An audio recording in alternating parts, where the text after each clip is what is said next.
Hello, everyone, and welcome back to the Code Your English channel, a space where we explore personal growth, emotional intelligence, and the deeper skills that help you live with more clarity and confidence.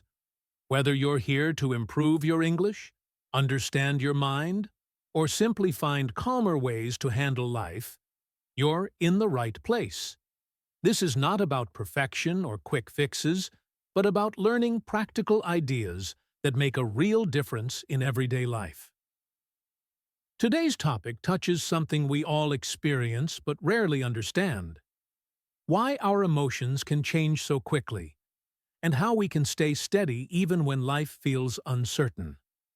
If you've ever felt your mood shift because of one comment, one delay, or one unexpected situation, then this episode is for you.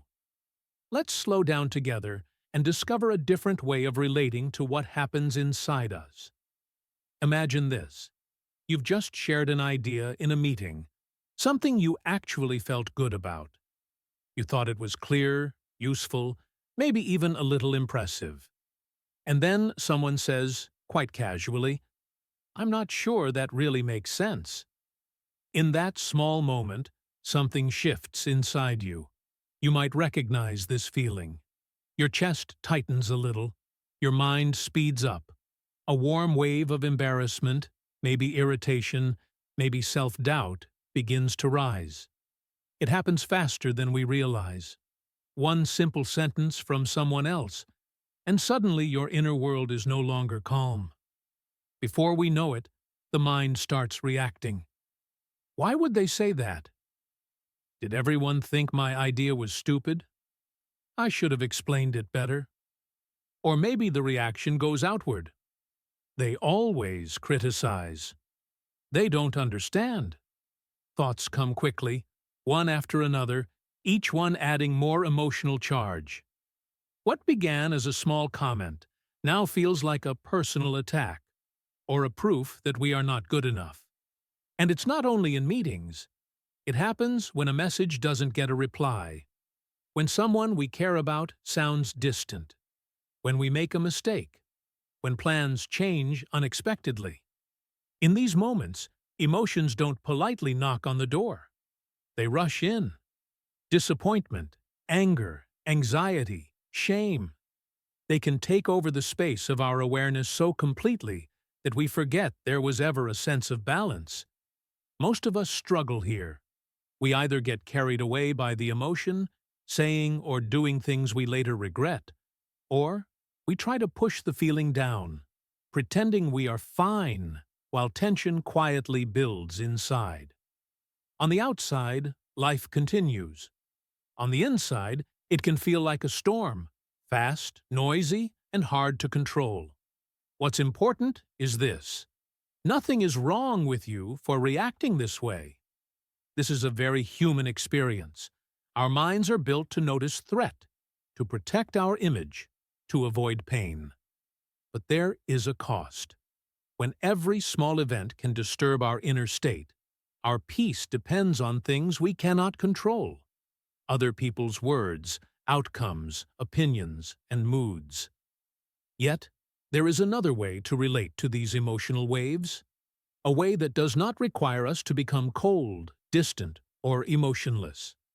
A way that allows us to feel deeply and still remain steady inside. Most people never learn this skill, not because it is impossible, but because no one ever shows them that such inner balance is actually available. What is equanimity? Let's now put a word to this different way of being. The word is equanimity. At its core, equanimity is a state of inner steadiness, a balanced and stable way of relating to our experiences, especially the emotional ones. It describes a mind that remains grounded even when situations are pleasant or unpleasant, when things go our way or fall apart. It is not a dramatic state, not something intense or extraordinary. In fact, it is quiet. It is the subtle strength of not being pulled too far in any direction by what is happening around us. Equanimity does not mean the absence of emotion. This is one of the biggest misunderstandings. It does not ask us to stop feeling, to become cold, detached, or indifferent. We are human beings, and emotions are part of our natural design. Joy, sadness, frustration, excitement, fear, all of these still arise. The difference is not in whether emotions appear, but in how we hold them. With equanimity, emotions are allowed to move through us without completely taking control of our thoughts, words, and actions. A helpful way to understand this is through the image of the ocean. On the surface, the ocean can be full of waves. Some are small and gentle. Others are strong and chaotic during a storm. These waves are like our emotions, constantly moving, changing, rising and falling. Now imagine going deeper into the ocean. A few meters below the surface, the water becomes calmer. Deeper still, there is a quiet stability that is not affected by every movement above. Equanimity is like living more from that deeper place inside ourselves. The waves still exist on the surface of our experience, but they no longer define the whole of who we are in that moment. Psychologically, equanimity is closely connected to emotional regulation and awareness. It is the ability to notice what we are feeling without immediately becoming that feeling. For example, instead of, "I am angry," there is a subtle shift toward "anger is present." This small change in perspective creates space. In that space, we are less likely to react automatically. Equanimity does not stop the first emotional reaction from arising. That is often fast and instinctive. What it changes is what happens next. This brings us to another important comparison: reaction versus response. A reaction is usually quick, automatic, and driven by emotion. It often comes from habit, fear, or the need to defend ourselves. A response, on the other hand, includes a moment of awareness. There is a pause, even if it is brief. In that pause, we recognize what we are feeling, and we choose how to act, rather than being pushed into action by the emotion itself. Equanimity supports this shift. It is the inner condition that makes a thoughtful response more possible than an impulsive reaction. It is also important to understand that equanimity does not mean we stop caring. Some people fear that if they become more balanced, they will lose their passion or motivation. But equanimity is not emotional flatness. It is emotional stability. You can still care deeply about your work, your relationships, your goals. The difference is that your inner state is not constantly shaken by every success or setback. Praise does not make you lose yourself in excitement, and criticism does not destroy your sense of worth. There is a quiet center that remains. In daily life, this might look like feeling disappointed when something doesn't work out, but not falling into hours or days of self-blame. It might mean feeling nervous before an important event, but still being able to think clearly and act with intention. It might mean hearing criticism, noticing the sting, and still being able to listen without immediately attacking or shutting down. The emotions are real, but they move through a mind that is more spacious and steady. At a deeper level, equanimity reflects an understanding that life is naturally changing. Situations shift, people change, outcomes are uncertain. When we expect everything to go exactly as we want, our emotional life becomes a constant struggle against reality. Equanimity grows when we begin to accept that ups and downs are part of the human experience. This acceptance does not make life perfect, but it reduces the extra suffering created by resistance. So equanimity is the ability to remain internally balanced while fully experiencing life. It is a quiet strength, an emotional maturity, and a form of inner freedom. We still feel the waves, but we are not thrown around by every one of them. We still have emotions, but they do not completely own us. We are able to observe, to pause, and to choose. And this sounds simple when we describe it, almost obvious, Yet in real life it often feels very difficult to live this way. So why is this so difficult for us as human beings?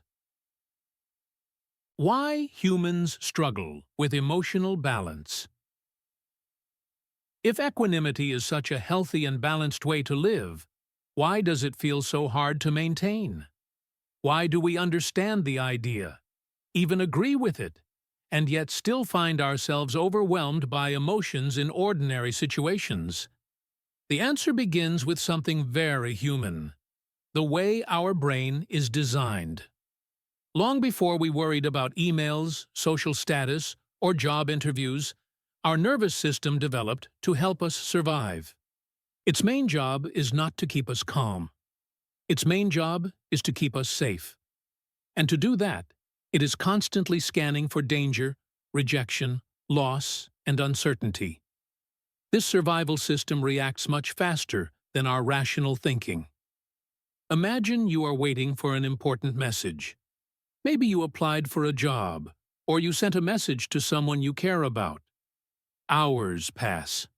No reply.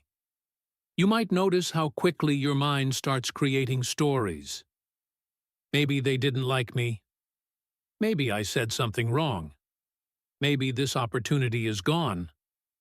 The emotional reaction can feel real and intense, even though nothing has actually happened yet. Your brain treats uncertainty as a potential threat. It would rather prepare for the worst than stay neutral. From a survival perspective, this makes sense. From an emotional balance perspective, it creates a lot of unnecessary stress. Fear plays a big role here, but it is often subtle.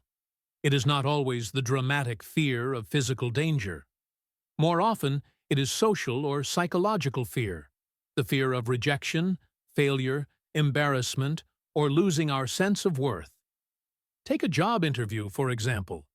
Even before we enter the room, the body might feel tense. The heart beats faster, thoughts become louder. Why? Because our brain links this situation to survival in a modern form. If I fail, I lose an opportunity. If I lose the opportunity, my future is uncertain. The emotional system reacts as if something very serious is at risk. In that state, staying calm and balanced is not easy. The system is activated to protect us. This is also where the ego comes in. The ego, in this context, is our sense of identity, how we see ourselves, and how we want others to see us. We all carry an image of who we are: capable, kind, intelligent, strong. When something threatens this image, emotions rise quickly. Imagine an argument with someone close to you. They say, "You never listen," or "You're being selfish." In that moment, it may feel less like a simple comment and more like an attack on who you are. The ego moves into protection mode.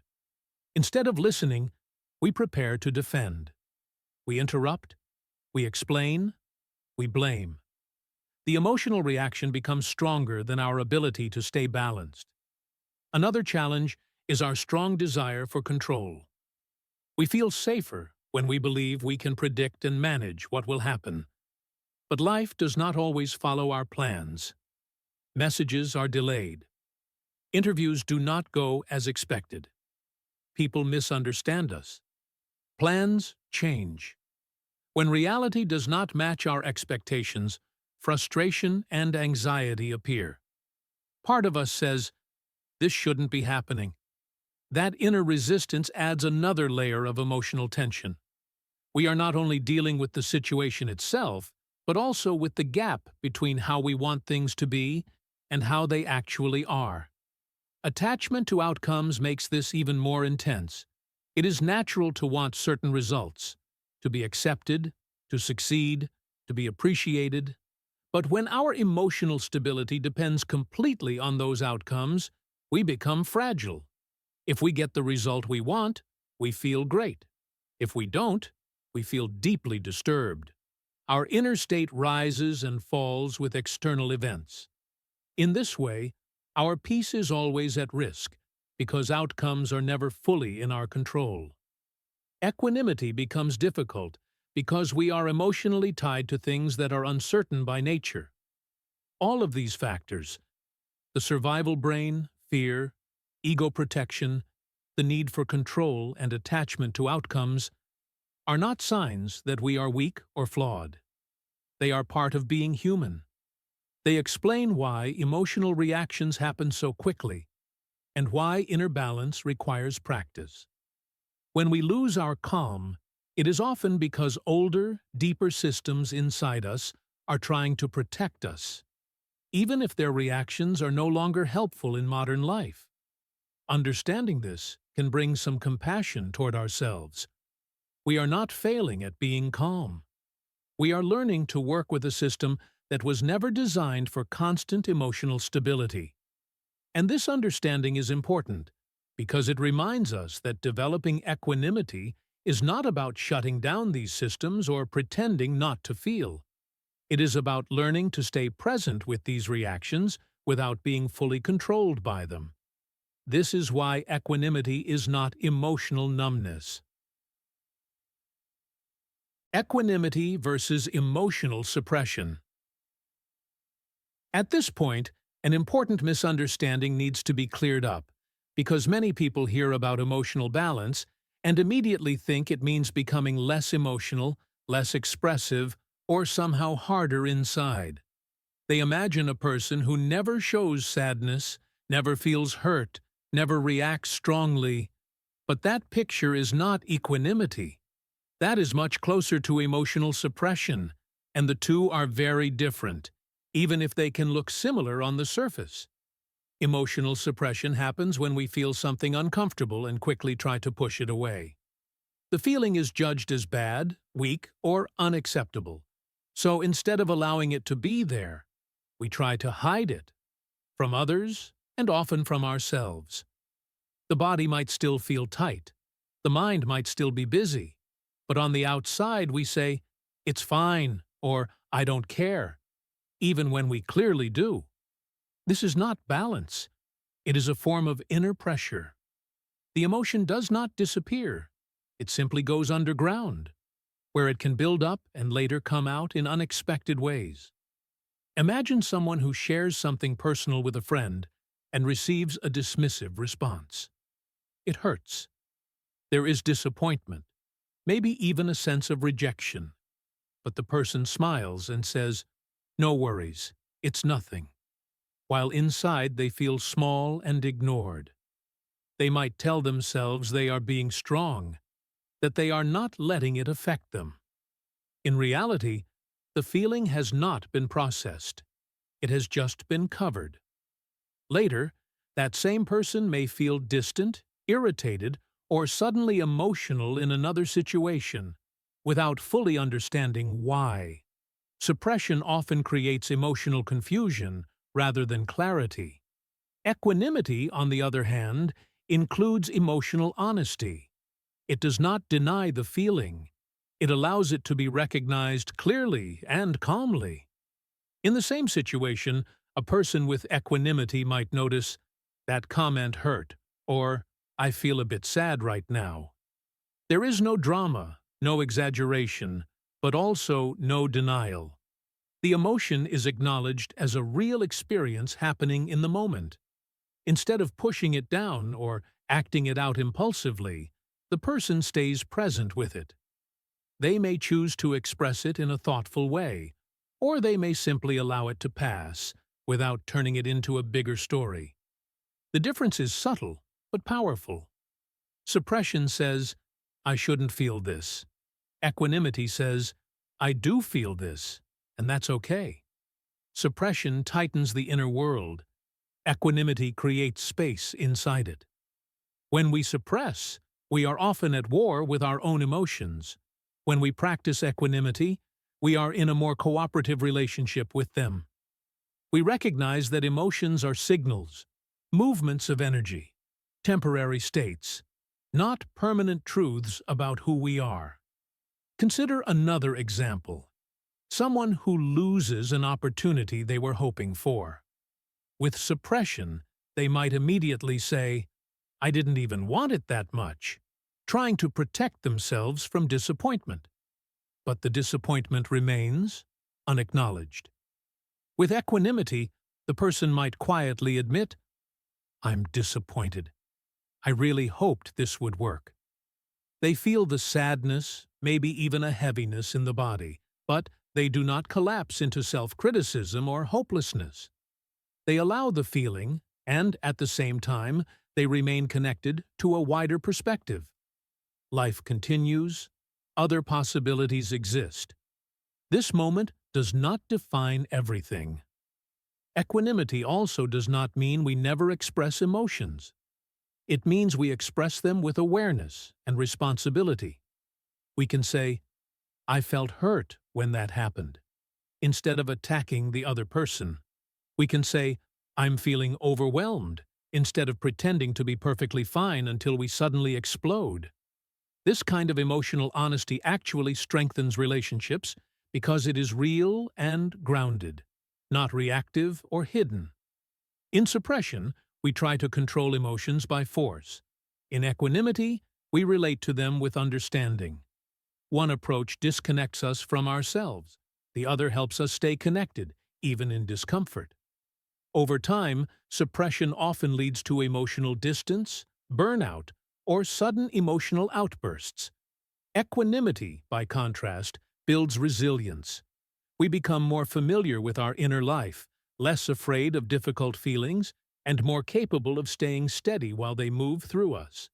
This distinction matters deeply, because many people think that being calm means not feeling much. They try to achieve balance by closing themselves off. But true balance is not about shutting down the heart.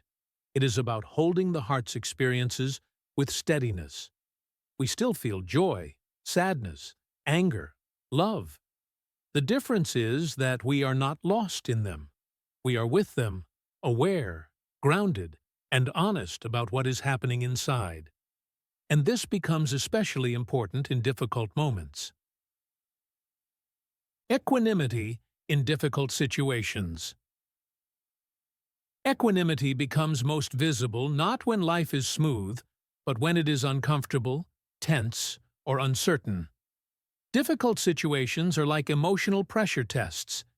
They show us how we usually respond when something important feels at risk. To understand this more clearly, it helps to imagine two different inner approaches in the same outer situation, one driven by automatic reaction and the other guided by inner steadiness. Take conflict, for example. Imagine two people in a disagreement. One person hears a critical tone and immediately feels attacked. Because the comment touches their sense of identity, the body tightens, the heart rate increases, and thoughts become sharp. The cause is the perception of threat. The effect is defensiveness. Their voice rises, they interrupt, they try to win the argument. The focus shifts from understanding to protecting. Emotions such as anger, frustration, and resentment grow stronger because each reaction from the other person feels like further proof of being wronged. The conflict escalates, not necessarily because the issue is huge, but because the emotional reaction takes control. Now imagine the same situation with someone practicing equanimity. They still feel the tension. They may notice irritation or hurt, but because there is a small space of awareness, the cause does not immediately lead to the same effect. Instead of reacting at once, they recognize, "I'm feeling defensive right now." That recognition slightly softens the impulse to attack. Their voice may stay steadier. They may ask a question instead of making an accusation. This does not mean the conversation becomes easy, but it is less likely to turn into a battle. Emotional awareness reduces escalation, and that changes the direction of the interaction. Failure shows a similar contrast. Imagine not getting the job you hoped for. A reactive mind quickly moves toward harsh self-judgment. "I'm not good enough. I always mess things up." Because the outcome was strongly connected to self-worth, the disappointment turns into shame. The emotional vocabulary here includes hopelessness, embarrassment, and discouragement. The effect is often withdrawal or overthinking. energy drops, motivation decreases, and the person may avoid new opportunities because the emotional pain feels too strong. An equanimous approach feels the same disappointment, but the interpretation is different. Instead of immediately turning the result into a personal failure, the person recognizes, "This didn't work out, and I feel sad about it." Sadness is allowed, but it is not mixed with strong self-attack. Because self-worth is not entirely tied to one outcome, the emotional experience is intense but more contained. The effect is that recovery is faster. The person may reflect, learn something, and try again, because their inner stability has not collapsed. Criticism is another powerful test. A reactive person often hears criticism as rejection. Even useful feedback can trigger anger or defensiveness. The cause is the feeling of being judged. The effect is closing down. The person may argue, ignore the feedback, or feel resentful. Emotional words like indignation, humiliation, and bitterness may describe their inner state. Growth becomes difficult because the emotional reaction blocks learning. In contrast, someone with equanimity may still feel the sting of criticism, but they can hold it with more balance.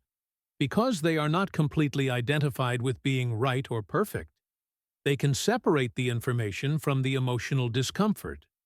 They might think, "This is uncomfortable, but maybe there is something I can learn." The cause, criticism, does not automatically produce emotional shutdown. The effect is openness, even if it is not comfortable. Over time, this leads to personal development rather than repeated conflict. Uncertainty may be one of the hardest situations. When the future is unclear, the mind tries to predict and control. A reactive pattern often leads to anxiety. Thoughts race toward worst-case scenarios. The body feels restless. Because the outcome is unknown, the emotional system stays activated, sometimes for long periods. This can lead to chronic stress, irritability, and mental exhaustion. With equanimity, uncertainty is still uncomfortable, but it is approached differently. The person acknowledges, "I don't know what will happen," and that's hard. Instead of fighting reality or creating endless mental stories, they return attention to what can be done now. The emotional tone is more grounded, even if not completely calm. Acceptance reduces extra mental suffering, and this changes how energy is used. Instead of being lost in worry, the person can act where possible and rest where action is not available. In all these examples, the outer situation may be similar, but the inner relationship to it changes the emotional outcome. Reaction tends to amplify distress because thoughts and emotions feed each other in a fast loop.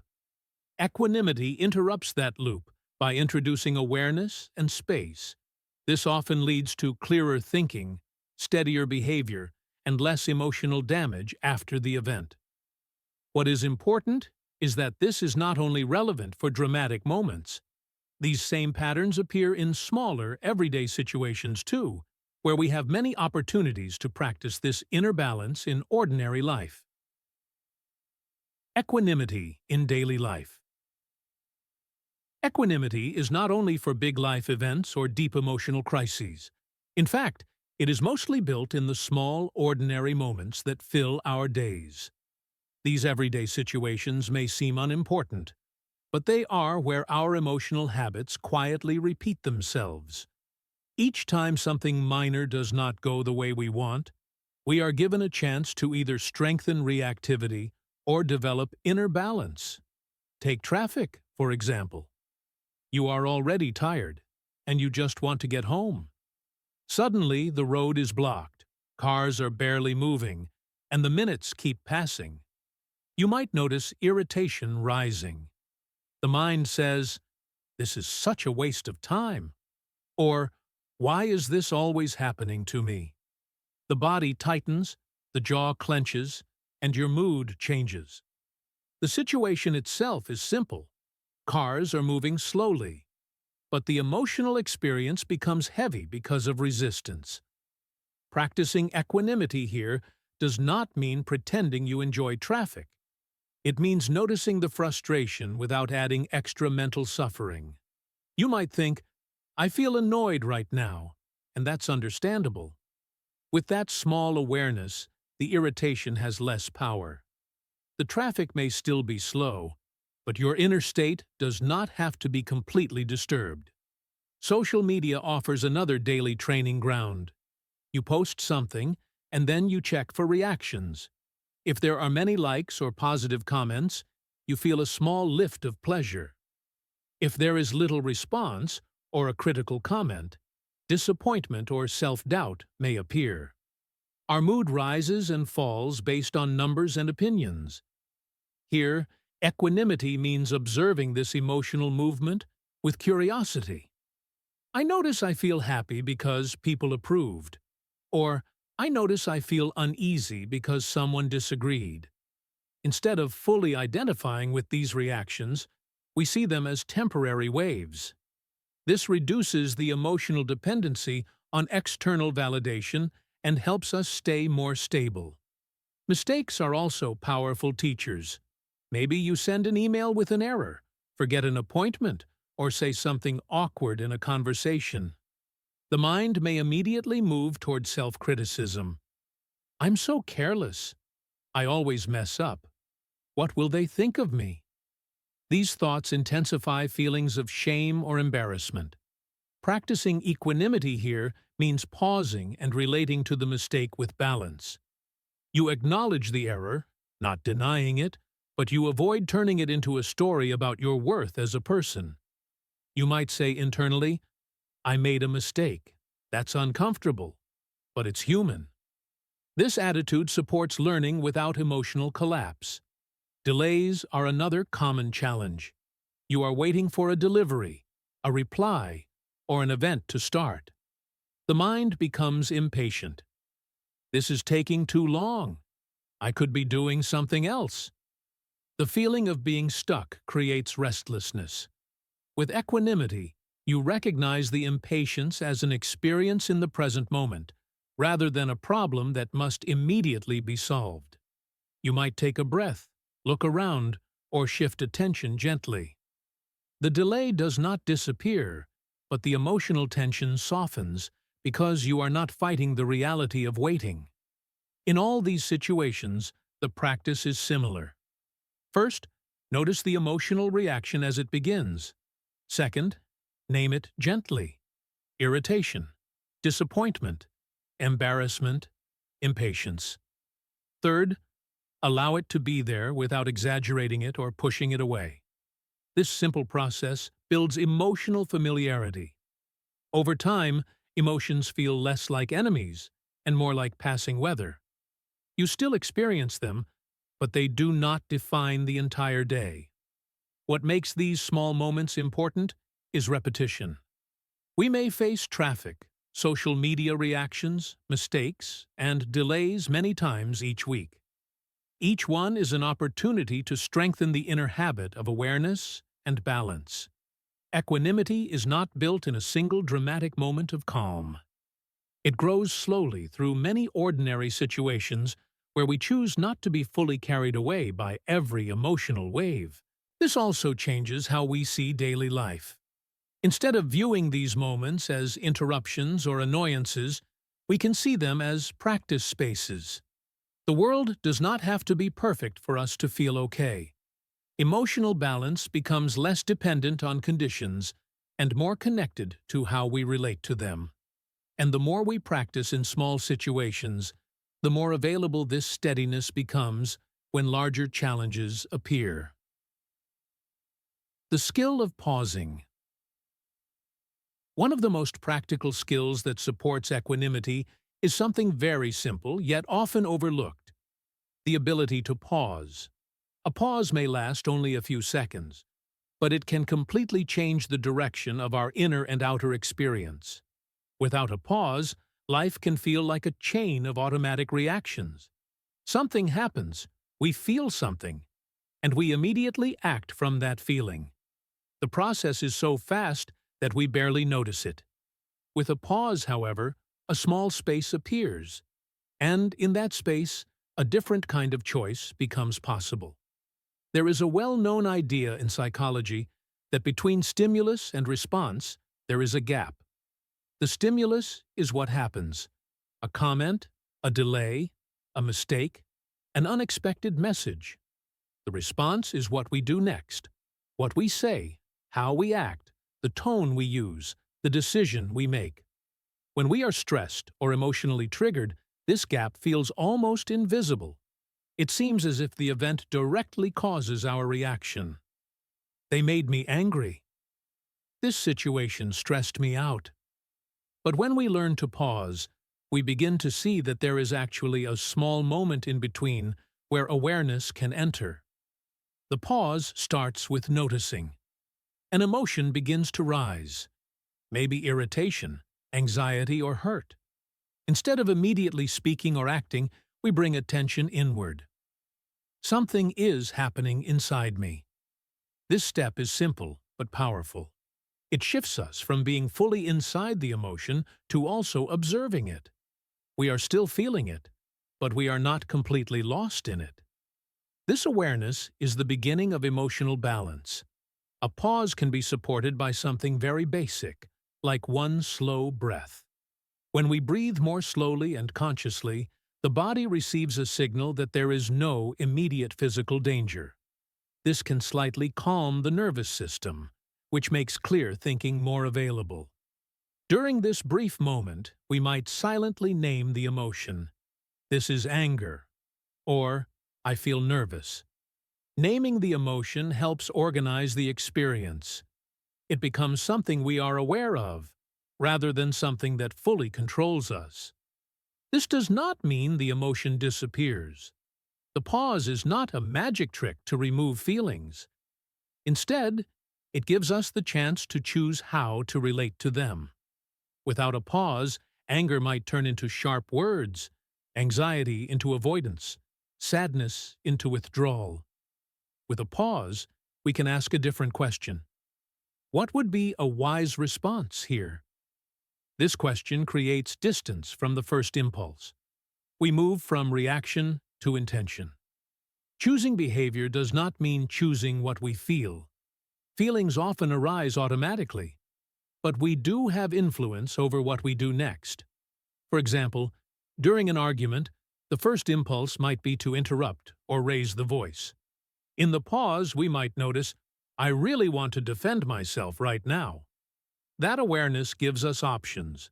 We might still speak, but in a calmer tone. We might ask for clarification instead of attacking. The outer situation may still be challenging, but the quality of our participation changes. The pause also helps us break old emotional patterns.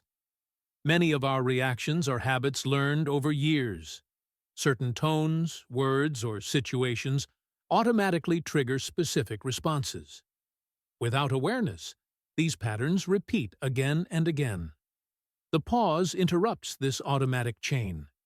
Each time we pause, we create a small moment of freedom from habit. Even if we do not choose perfectly, the act of pausing itself strengthens self-awareness. Mindfulness, in a simple sense, is closely related to this skill. It means paying attention to the present moment with openness and without immediate judgment. When we pause mindfully, we notice sensations in the body, thoughts in the mind, and emotions in the heart. We do not rush to change them. This calm observation reduces emotional intensity over time because we are no longer adding layers of resistance or dramatic stories. We are simply present with what is. Over time, practicing the pause builds trust in ourselves. We begin to see that we do not have to follow every emotional impulse. We can feel strongly and still act thoughtfully. This strengthens a sense of inner stability. Life continues to present challenges, but we experience ourselves as more capable of meeting them with awareness rather than pure reactivity. And this simple skill, just a few seconds of conscious space, becomes one of the foundations of equanimity. Practices to develop equanimity. Equanimity may sound like a deep or advanced state, but it is built through very small, practical habits. These habits do not require special beliefs, long retreats, or dramatic lifestyle changes. They are simple ways of relating to our inner experience that gradually strengthen emotional balance. The key is consistency rather than intensity. Small practices, repeated often, slowly change how we respond to life. One of the most accessible tools is conscious breathing. Our breath is always with us, and it is closely connected to our nervous system. When we are stressed or upset, breathing often becomes shallow and fast. This signals the body to stay in a state of alertness. By gently slowing the breath, especially the exhale, we send a different message, that we are safe enough to soften. A simple practice might be to pause a few times a day and take 3 slow breaths, feeling the air move in and out. During an emotional moment, even one deeper breath can create a small shift. Breathing does not remove the problem, but it supports a calmer internal state from which we can respond more wisely. Another helpful habit is emotional labeling, putting simple words to what we feel. This may sound too easy, but it has a strong effect. When an emotion is unnamed, it can feel overwhelming and confusing. When we quietly say to ourselves, "I feel frustrated," or "This is anxiety," the experience becomes clearer and more manageable. Research shows that naming emotions can reduce their intensity because it engages parts of the brain related to awareness and regulation. Emotional labeling also builds familiarity. Instead of being surprised by feelings, we start to recognize patterns and respond with more understanding. Slowing down is another practice that supports equanimity. Much of our reactivity comes from speed. Fast thoughts, fast speech, fast decisions. When everything moves quickly, there is little space for awareness. Slowing down does not mean becoming inefficient. It means introducing small moments of deliberateness. For example, before replying to a message that triggers emotion, we might wait a minute. Before entering an important conversation, we might take a few breaths. We might walk a little more slowly or eat without rushing. These small changes give the mind time to process rather than react automatically. Over time, this creates a more stable inner rhythm. Observing thoughts is also important. Many emotions grow stronger because we believe every thought that appears. If the mind says, "This is a disaster," or "They don't respect me," we often treat these thoughts as facts. Practicing observation means noticing thoughts as mental events, not absolute truths. We might think, "I'm having the thought that this will go badly." This slight change in language creates distance.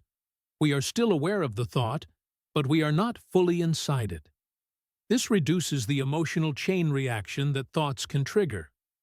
These practices are simple, but their effect is gradual.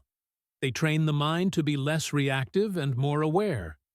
Each time we breathe consciously, label an emotion, slow down, or observe a thought, we strengthen a different inner habit. Instead of immediately following every impulse, we become more familiar with our inner landscape. Emotions still arise, but they feel less overwhelming because we know how to stay with them. It is important to keep these practices realistic. We are not trying to feel calm all the time or to eliminate strong emotions. Some days will still feel messy, and that is normal. The goal is not perfection, but progress. A slightly longer pause, a slightly softer reaction, a little more understanding toward ourselves. Over weeks and months, these small shifts accumulate. We begin to notice that situations that once disturbed us deeply now feel more manageable. Equanimity grows from this gentle, repeated effort. It is less about dramatic breakthroughs and more about daily micro-choices. Each breath, each moment of awareness, each decision to slow down is like adding a small stone to a foundation. Eventually, That foundation becomes strong enough to support us even when life feels intense. Misunderstandings about calmness. When people hear about emotional balance or inner calm, they often imagine something inaccurate. Calmness is sometimes misunderstood as weakness, passivity, or a lack of emotion. These beliefs can prevent us from developing equanimity because we fear becoming less capable, less expressive, or less alive. But when we look more closely, we see that true calmness is not the absence of strength. It is a different form of strength altogether. The idea that calm means weak usually comes from confusing loudness with power. In many situations, strong emotion looks impressive. Raised voices, dramatic reactions, and visible intensity can give the impression of confidence or control. A calm person, by contrast, may speak more slowly, listen more, and react less visibly.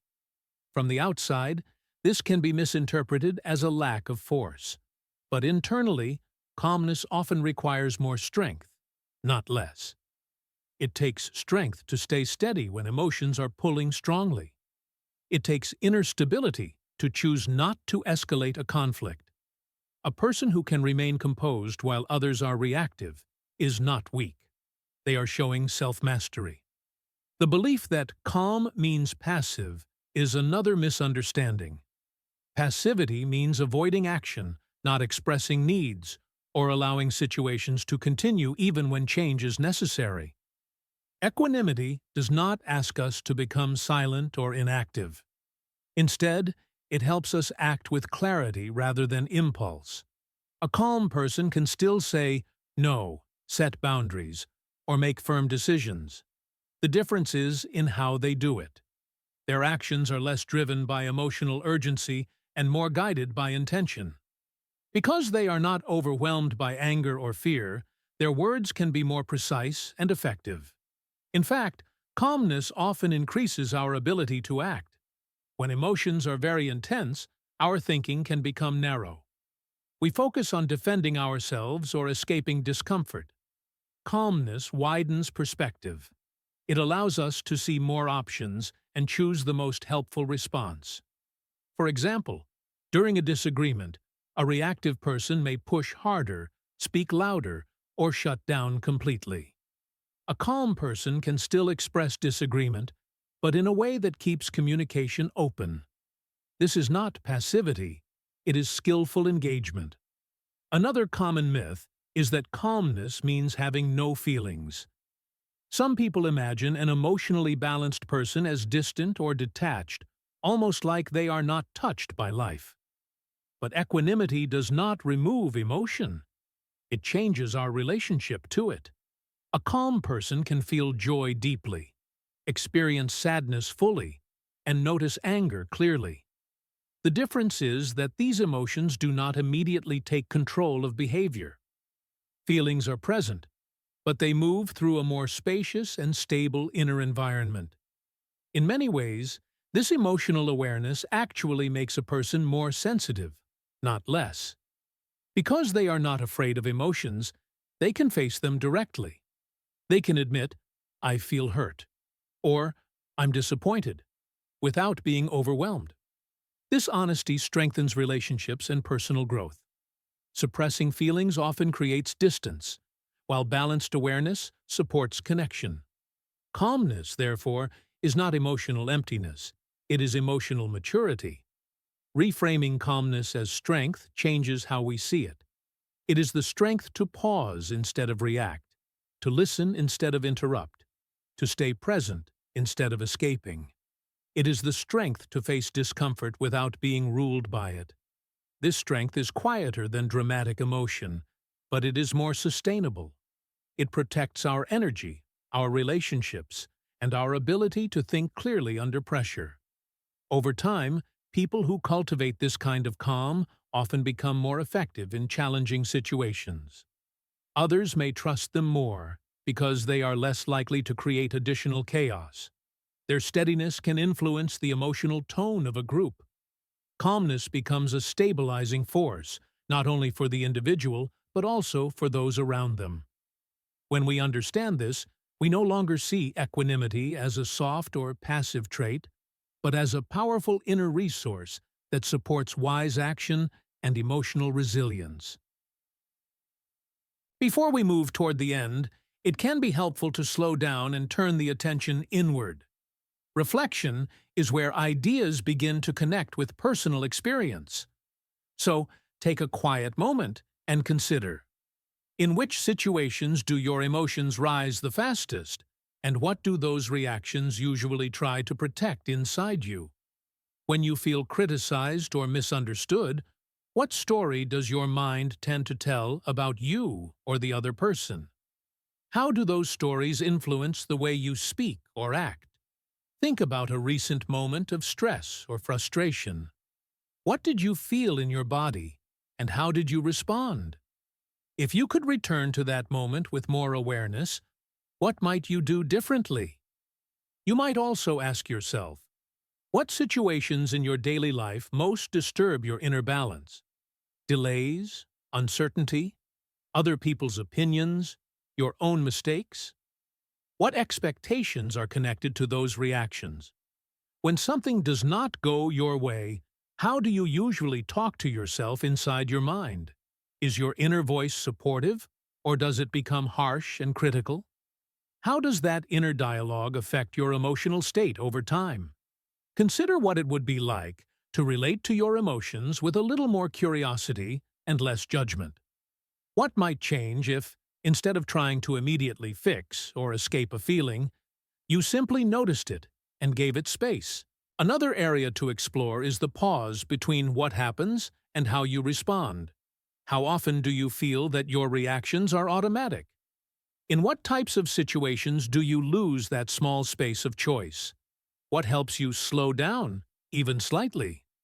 Perhaps it is a breath, a short silence, or stepping away for a moment.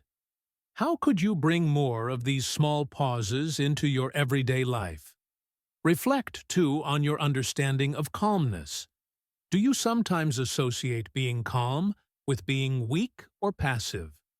Where might this belief have come from, and how has it influenced the way you handle emotions? You might also consider your relationship with uncertainty. When the future is unclear, what happens inside you? Do you move toward worry, overthinking, or trying to control everything? How does this affect your energy and your ability to stay present? What would it mean, in practical terms, to accept that some things are outside your control while still taking responsibility for what you can do? These questions do not require quick answers. Their purpose is simply to open a space of awareness, where you can begin to observe your own emotional patterns with more honesty and compassion. As we come to the end, it is worth remembering something very simple and very human. Emotions are not a problem to be solved. They are part of being alive. Joy, sadness, fear, excitement, disappointment. They all move through us as natural responses to our experiences. The goal of equanimity is not to remove these feelings or to become perfectly calm all the time. It is to develop a steadier relationship with them so that we are not completely carried away by every emotional wave. Balance is a skill, and like any skill, it grows with practice. Some days will feel easier, others more challenging. There will be moments when you react strongly and only later realize what happened. That, too, is part of learning. Each time you notice, pause, breathe, or name a feeling, you are strengthening this inner capacity. Progress is often quiet and gradual, but it is real. If you take one thing with you, let it be this: you do not have to control every emotion to live with more stability. You only need to learn how to stay present with what you feel, without losing yourself in it. With patience and gentle awareness, inner steadiness becomes less of an idea and more of a lived experience. And in that space, you may discover that calmness is not the absence of feeling, but the presence of a deeper balance that stays with you, even when life moves in many directions. If today's message gave you even one small moment of clarity or calm, stay connected with this space. You can follow the channel, spend a few quiet minutes with another episode, or share this with someone who might need a little more balance in their life right now. Growth doesn't happen in big dramatic steps, but in small reminders we return to again and again. And most importantly, don't just listen. Try one idea from today in your real life, in one simple moment. That's where change truly begins, quietly and naturally.